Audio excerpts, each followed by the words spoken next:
ഇന്നൊരു night routine ആയല്ലോ. ഞാൻ ഇത് തട്ടിട്ട് കിടന്നുറങ്ങണമെന്ന് നിങ്ങൾ വിചാരിക്കുന്നുണ്ടാവില്ലേ? ഒന്നുമല്ല കേട്ടോ. ഇനിയിപ്പോൾ ഇത് നാട്ടിലൊക്കെ കണ്ട് മഹലിലൊക്കെ ചർച്ചയായി, കാക്കാർക്കൊക്കെ ഗൾഫിലേക്ക് ഫോൺ ചെയ്ത് അവിടെ നിന്ന് ഇങ്ങോട്ട് റിട്ടേൺ വന്ന് ഇതൊക്കെ ഭയങ്കര ബുദ്ധിമുട്ടല്ലേ. അതുകൊണ്ടാണ് കേട്ടോ തട്ടിട്ടിരിക്കുന്നത്. ഇന്ന് നല്ല വയറുവേദനയുള്ള ഡേ ആയിരുന്നു കേട്ടോ. എന്താണെന്നറിയില്ല, എനിക്ക് കുറച്ചൊരു ഡേ ആയിട്ട് ഫുഡ് ഇൻഫെക്ഷൻ ആണോ അറിയില്ല, നല്ല വയറുവേദന വരുന്നുണ്ട്.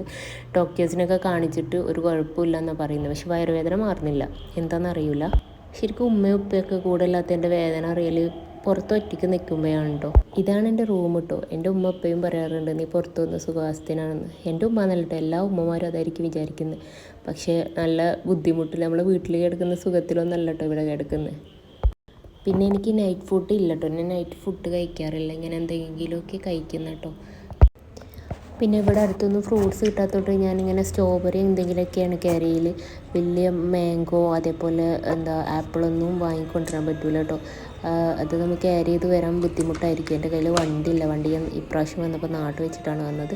അതുകൊണ്ട് ഇങ്ങനെ സ്ട്രോബെറിയും അതേപോലെ ഈത്തപ്പഴമൊക്കെയാണ് രാത്രി കഴിക്കുന്നത്. സ്കിൻ കെയർ പിന്നെ നമുക്ക് മസ്റ്റാണ് കേട്ടോ. ഞാൻ ഒരു വിധം എൻ്റെ ബോഡി ഓക്കെ ആണെന്നുണ്ടെങ്കിൽ ഞാൻ സ്കിൻ കെയർ ചെയ്യാറുണ്ട്, വിടാറില്ല.